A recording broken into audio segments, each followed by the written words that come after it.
November 8, 1942, 0712 hours, 8 miles inland from Casablanca, French Morocco. Staff Sergeant Frank Kowalski's Sherman tank didn't die from the German 75mm round that hit it. The shell penetrated exactly where the armor specifications said it would hold. But 3 inches below the impact point, something else failed. The weld joint connecting the frontal plate to the hull side simply split open, like a zipper being pulled.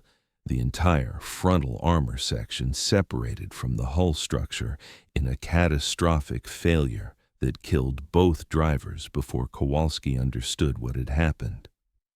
30 seconds later, Sergeant James Mitchell's Sherman took a direct hit from the same gun.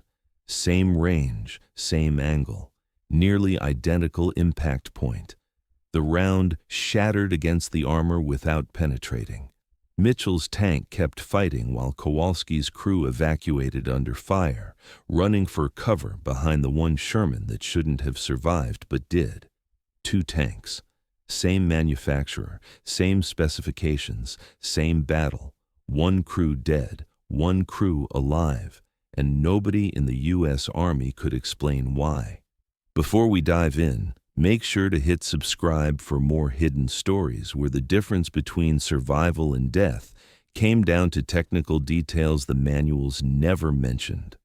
October 12, 1942. Detroit Tank Arsenal, Michigan. 4 weeks earlier. Miguel Torres had been welding armor plate for 8 months when the casualty reports started arriving from North Africa. Sherman tanks were being penetrated by German guns at ranges where armor thickness should have provided protection. But the strange part wasn't the penetrations. It was what happened at the weld joints adjacent to impact points. The armor plate was stopping rounds, the welds were failing. Torres understood something the engineering specifications didn't account for. He had spent 12 years welding structural steel in Pittsburgh before the war, and he knew that metal under impact stress behaved differently than metal in a laboratory. A weld that looked perfect at room temperature could fail catastrophically when hit by a 75mm shell traveling at 2,800 feet per second. Captain Robert Marshall, the Arsenal's quality control officer, had called a meeting of senior welders to discuss the pattern. Of 47 Sherman casualties analyzed by ordnance investigators, 23 showed weld failures that contributed to crew deaths. The joints had been manufactured to specification, passed all inspections, performed perfectly in factory tests. But combat introduced variables laboratory tests couldn't replicate. Torres had listened to engineers debate solutions while understanding they were asking the wrong questions. The specifications focused on weld strength under static load, but armor under fire experienced dynamic loading that created entirely different stress patterns. When a shell struck at supersonic velocity, it generated shock waves that propagated through steel faster than the metal could respond rigidly. The solution Torres envisioned violated every principle of military welding specifications. Standard procedure called for running weld beads forward, with each pass overlapping in patterns designed to minimize heat input and maintain uniform grain structure. But Torres understood from structural steel experience that armor needed welds that could absorb and dissipate impact energy rather than resisting it rigidly. He began experimenting on scrap plate during off-shift hours. Instead of prescribed forward welding, Torres reversed his electrode travel, creating deeper penetration and different grain structure. The beads looked wrong to anyone trained in standard procedures. Excessive reinforcement, heat-affected zones wider than specifications allowed. cooling rates slower than optimal. But when Torres tested the plates by striking them with a sledgehammer to simulate impact stress, the results were undeniable. Standard welds transferred shock energy directly through joints, creating stress concentrations that would fail under repeated impacts. Torres's reversed welds absorbed energy by allowing microscopic deformation, dissipating force rather than transmitting it rigidly. The mathematics of heat distribution explained why it worked. Standard procedures minimized heat input to prevent metallurgical damage, but armor steel had different thermal properties than structural steel. By increasing heat input through reversed electrode travel, Torres was creating a transition zone where weld metal and base plate formed a gradient rather than a sharp boundary. Under impact stress, this gradient allowed energy dissipation across wider areas rather than concentrating force at fusion lines. Torres approached Captain Marshall with test plates showing different failure modes. Marshall was skeptical. The specifications had been developed by the best metallurgical engineers in American industry. Changing them based on one welder's intuition would require validation the arsenal's testing facilities couldn't provide. But Marshall had seen too many casualty reports to dismiss any potential solution. He authorized Torres to weld one complete hull section using his reverse technique, understanding it would undergo the same acceptance testing as standard production. If it passed, they would discuss further testing.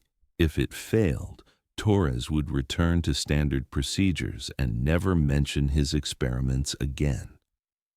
The test hull passed every inspection. Radiographic examination showed no defects. Tension specimens met strength requirements. Hardness values fell within acceptable ranges. But the arsenal's testing protocols couldn't simulate dynamic loading conditions that would determine whether Torres's welds would actually perform better under fire. That simulation would have to wait for North Africa. And neither Torres nor Marshall knew that one experimental hull section had already been shipped to the 2nd Armored Division and designated as Tank C7. November 6, 1942. Operation Torch, 2 days into the Allied invasion of French Morocco. Staff Sergeant Frank Kowalski commanded 4 Sherman M4A1 tanks from Company B, 66th Armored Regiment. His own tank, Barbara, was standard production manufactured according to approved specifications. 3 other Shermans in his platoon were identical in every respect except one. Tank C7, commanded by Sergeant James Mitchell, had been welded by Miguel Torres during those experimental off-shift hours when Marshall authorized the test hull. Kowalski had no idea Mitchell's tank represented a violation of approved procedures. The hull looked identical to every other Sherman in the battalion. Nothing in documentation indicated armor joints had been fabricated using techniques that would have failed inspection if the process had been visible during manufacturing. The distinction would reveal itself at 0712 hours on November 8th, when Kowalski's platoon encountered 3 French Renault R-35 light tanks supported by German-trained anti-tank positions in hills overlooking the coastal road. The engagement began with a 75mm round striking Barbara's frontal armor at approximately 800 yards. The shell penetrated the driver's compartment, killing both driver and assistant driver instantly.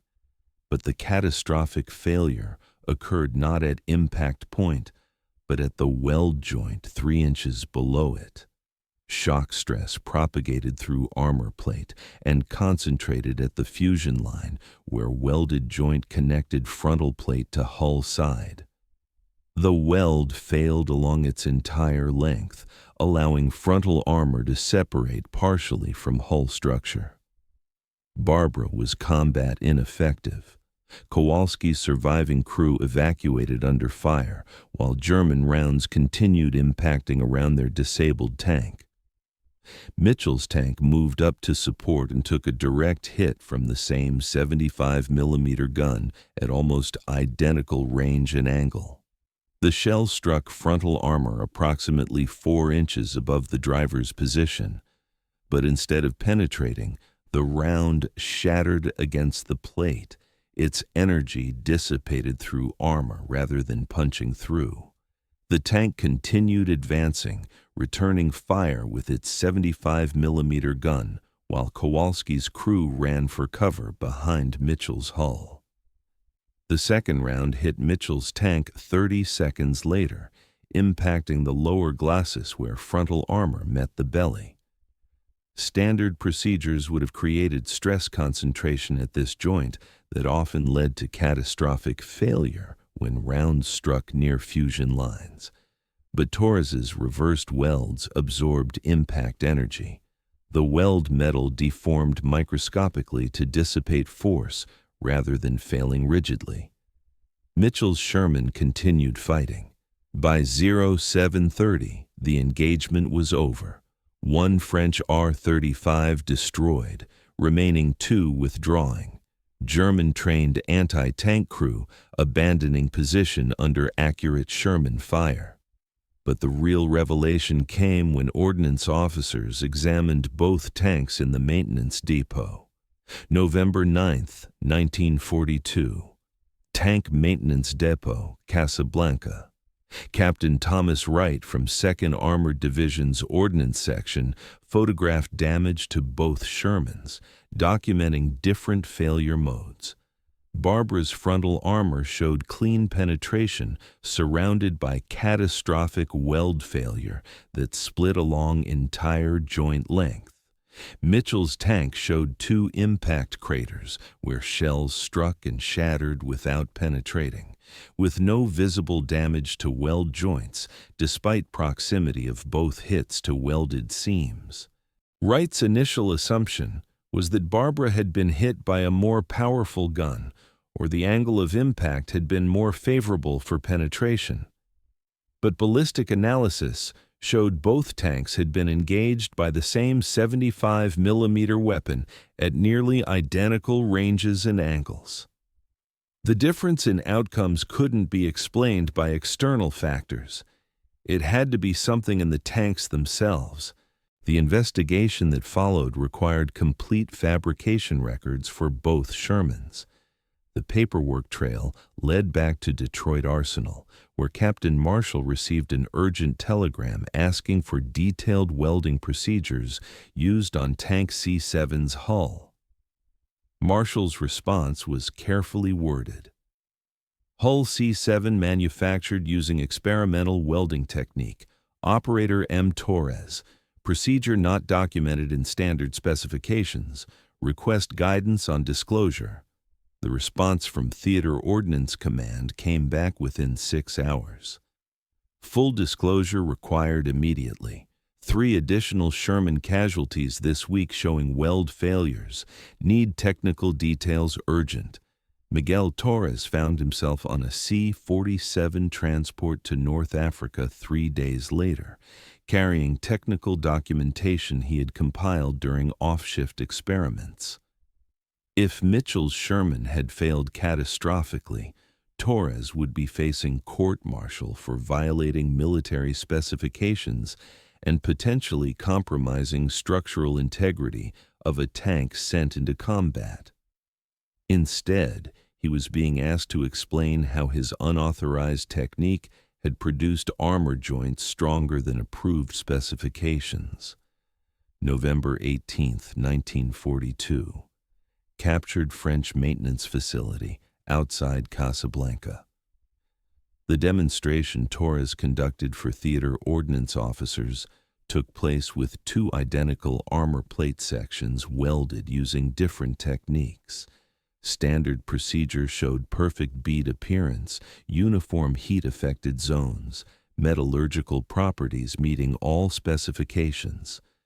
Torres's reverse technique showed irregular bead profiles, wider heat-affected zones, grain structures that would have failed visual inspection.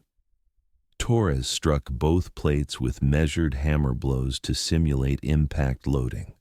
Standard weld transferred shock energy directly through joint, showing microscopic cracking after 3 strikes. His reversed weld absorbed energy through micro-deformation, showing no cracking even after 10 strikes. The specifications assume welding is about joining metal, Torres explained to assembled officers. But armor welding is about managing energy. When a shell hits, that impact has to go somewhere. Standard welds try to resist that energy rigidly. My technique lets the weld flex and absorb it. Colonel James Harrison, theater chief of ordnance, listened with skepticism of an officer who had spent 20 years trusting engineering specifications over battlefield improvisation. But Harrison had also read casualty reports showing Sherman crews dying because weld joints were failing under combat conditions the specifications hadn't anticipated. How long would it take to retrofit existing tanks? Harrison asked. Torres considered the question. The welds can't be redone without completely disassembling hulls. But I could train welders to use the technique on new production, maybe inspect critical joints on existing tanks and reinforce any showing stress cracking. Do it. I'm authorizing you to establish a field welding school, train every ordnance welder in theater, and I want a technical report documenting your procedure sent to Detroit Arsenal immediately. What none of them knew was that 1,200 miles away in Tunisia, a German welder named Klaus Richter had discovered the same principle through parallel evolution of battlefield necessity. December 3, 1942. German Tank Maintenance Depot, Sfax, Tunisia. Klaus Richter had been welding panzer armor since 1940, first in factories of Essen, then in field maintenance units following Rommel's Afrika Korps across Libya. He understood armor metallurgy as well as any welder in Wehrmacht. He also knew German welding specifications, like American counterparts, had been developed for optimal strength under ideal conditions rather than energy absorption under combat stress. The problem had become acute as Panzer IIIs and IVs began encountering new American Sherman tanks in Tunisia.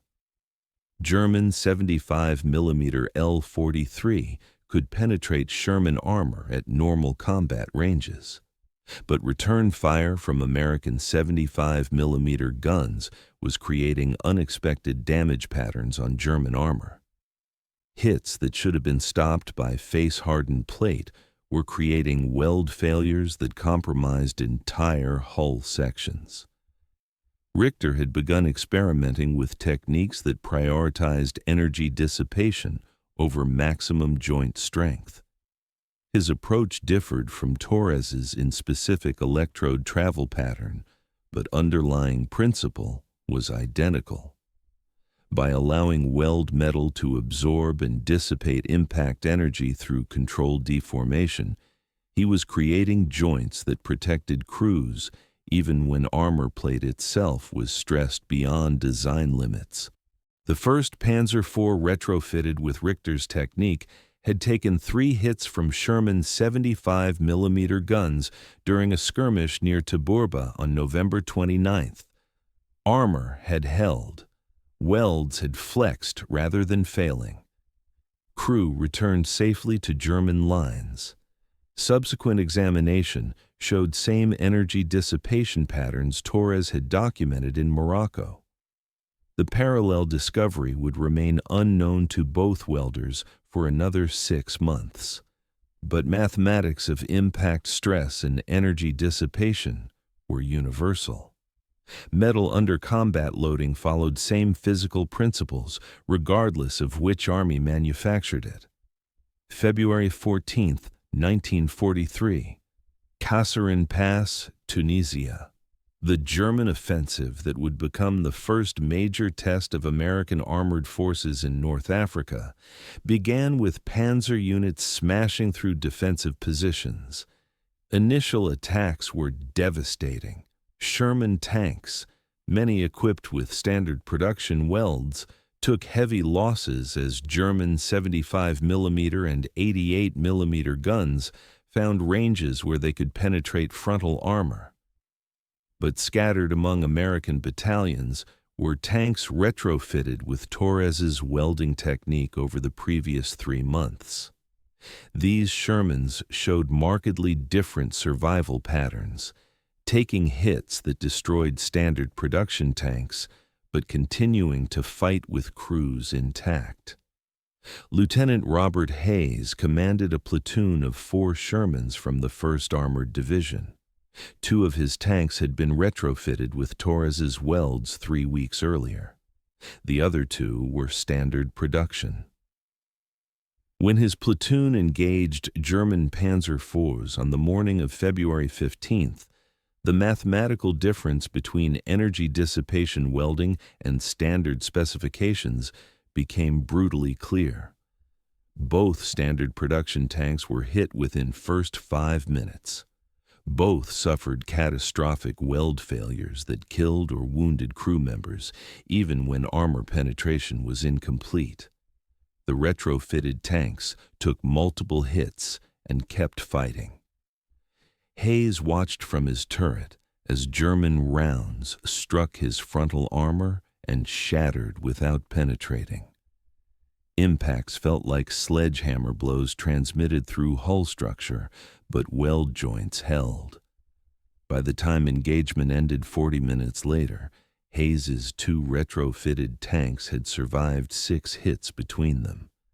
Standard production tanks had been abandoned after single hits caused weld failures, making them combat ineffective. The casualty statistics from Kasserine Pass would eventually show that Shermans with Torres's welds had survival rates 40% higher than standard production tanks under comparable combat conditions. More significantly, crew survivability in tanks that were hit but not destroyed increased by 38%.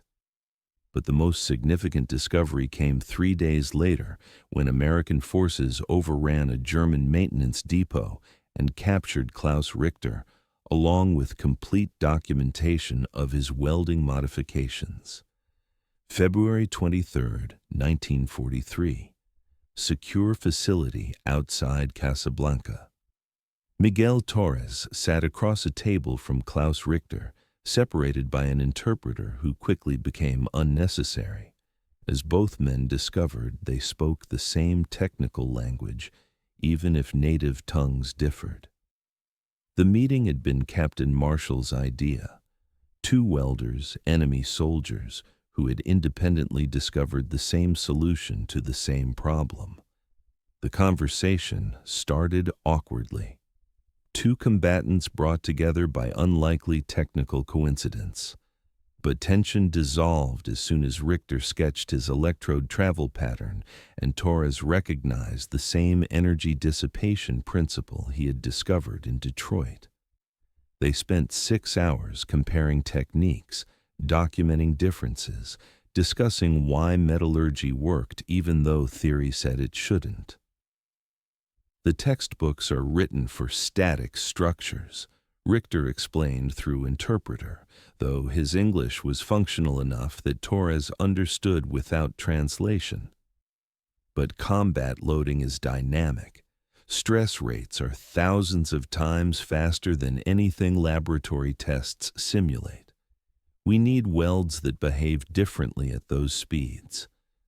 Torres nodded, sketching modifications that incorporated heat distribution patterns from Pittsburgh steel mill experience. Energy has to dissipate somewhere. Standard welds force it to concentrate at fusion line. Our technique spreads it across transition zone. Metal flexes microscopically. absorbs impact, joint stays intact. By end of session, they had developed hybrid approach combining best elements of both techniques. Torres's heat input patterns with Richter's refinements for different steel compositions. The resulting procedure would be documented in classified manual distributed to ordnance units throughout Mediterranean theater.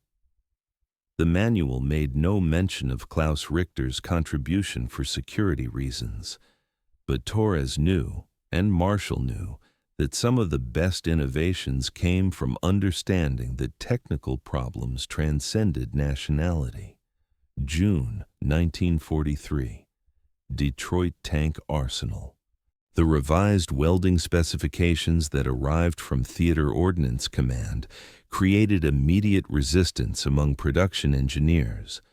Procedures violated fundamental principles they had been teaching for years, but combat statistics were irrefutable. Tanks welded using Torres-Richter technique showed survival rates dramatically higher than standard production. Dr. James Patterson, Arsenal's chief metallurgist, spent days reviewing field reports before making his recommendation. I can't explain why it works according to our current understanding, but I can't argue with battlefield data showing it keeps crews alive. We need to revise specifications to match what actually happens under fire, rather than what theory says should happen. The production changeover took 3 months. By September 1943, every Sherman rolling off Detroit's lines incorporated energy dissipation welding. Modifications were being retrofitted to existing tanks in depots across United States and overseas. Statistical analysis conducted by Army ground forces in early 1944 showed Sherman's welded using new procedure had 42% better survival rates when taking hits than earlier production models. More significantly, crew survivability increased by 38%. The difference between welds that failed catastrophically under stress and welds that absorbed energy while maintaining structural integrity translated directly into American lives saved. January 20th, 1944. Technical conference at Aberdeen Proving Ground. Klaus Richter had been transferred from POW status to Special Technical Consultant position, legal arrangement that kept him technically classified as prisoner while allowing work directly with American ordnance engineers. The arrangement was controversial, but Colonel Harrison had argued successfully that Richter's knowledge could provide insight saving American lives. The conference brought together metallurgists, armor engineers, and combat officers to discuss broader implications of welding discoveries. Torres and Richter presented findings jointly, explaining how parallel battlefield experience led them to identical conclusions about energy dissipation welding. Dr. Patterson used the conference to pose a question that had bothered him since first reviewing combat data. The technique works. We have proof from thousands of combat engagements, but I still don't fully understand why it works. Grain structures you're creating shouldn't have properties they're showing under impact stress. There's something happening at microstructural level that our current metallurgical theory doesn't adequately explain. Torres and Richter exchanged glances across conference table. Neither was trained metallurgist. Both had discovered techniques through practical experimentation rather than theoretical calculation. But they understood something academics were struggling to accept. Sometimes, battlefield necessity revealed physical principles that laboratory research hadn't yet documented. Maybe we're asking wrong questions, Torres suggested. We're trying to understand why technique works using theories developed for static loading. But combat loading is fundamentally different. Timescales are different. Stress rates are different. Failure modes are different. Maybe we need new theories accounting for what actually happens when 75 mm shell hits armor at 2,800 feet per second. The comment sparked 2 hours of technical discussion that would eventually lead to new research into dynamic metallurgy and impact stress distribution. Army would establish dedicated research programs studying microstructural behavior of metals under supersonic impact conditions. But for Torres and Richter, sitting in that conference room at Aberdeen, theoretical discussions felt abstract compared to practical reality they had lived. They had discovered techniques not through calculation, but through understanding that survival of tank crews depended on welds that could absorb energy rather than resist it rigidly. The theory would catch up eventually. In the meantime, the technique was saving lives. May 7, 1945. VE Day. Final statistics on Sherman tank survivability showed patterns vindicating every choice Miguel Torres made when he first violated Army welding specifications in Detroit. Of approximately 50,000 Shermans produced during war, roughly 35,000 incorporated Torres-Richter welding technique. Combat loss rates for these tanks averaged 28% lower than early production Shermans in comparable combat situations. More significantly, crew survivability in tanks that were hit but not destroyed increased by 41% when comparing early production and late production models. The difference was attributable almost entirely to weld joints that absorbed impact energy rather than failing catastrophically under stress. The mathematics of energy dissipation welding had proven themselves across 3 years of armored combat in every theater of war. Klaus Richter returned to Germany in July 1945, his POW status finally resolved. Before leaving United States, he spent 2 weeks with Torres at Detroit Arsenal, documenting final refinements and discussing how principles might apply to post-war construction of everything from bridges to pressure vessels. "We discovered the same thing because physics are universal," Richter told Torres during their final meeting. "Metal under impact stress behaves the same whether it's protecting American soldiers or German soldiers. Mathematics of energy dissipation don't care about flags." Torres nodded, thinking about 16 tankers who survived because his welds flexed rather than failing, and hundreds more who benefited from techniques he and Richter developed through parallel discovery and eventual collaboration. The specifications said our welds would fail. They said we were violating fundamental principles, but specifications were written for metal in laboratories, not metal in combat. Sometimes you have to ignore textbooks to find solutions that actually work. The legacy of Torres-Richter welding technique extended far beyond World War II armor production. Principles of energy dissipation welding influenced post-war development of everything from naval ship construction to nuclear containment vessels. Understanding that dynamic loading required different approaches than static loading transformed how engineers thought about structural connections in high-stress environments.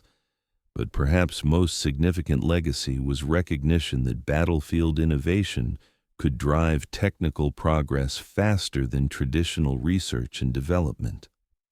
Collaboration between American corporal and German POW had produced metallurgical insights that academic research might have taken decades to discover. Miguel Torres returned to welding structural steel in Pittsburgh after the war, declining offers to continue working in military research. He had never wanted to be an engineer or technical innovator. He had simply understood that textbook solutions didn't always work when shells were flying and lives were at stake. Klaus Richter became professor of welding engineering at Technical University of Berlin, teaching students about metallurgical principles underlying energy dissipation welding. His lectures included detailed accounts of parallel discovery with Torres, using it as example of how practical necessity could reveal physical principles theoretical research had overlooked.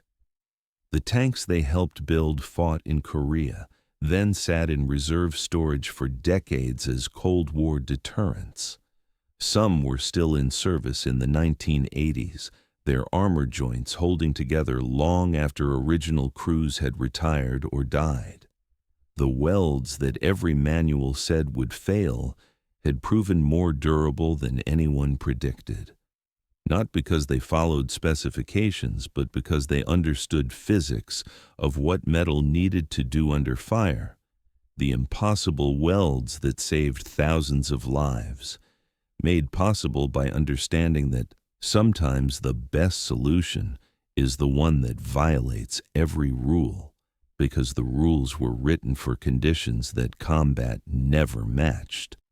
They won because they turned armor welding into an energy problem and solved it at 2,800 feet per second.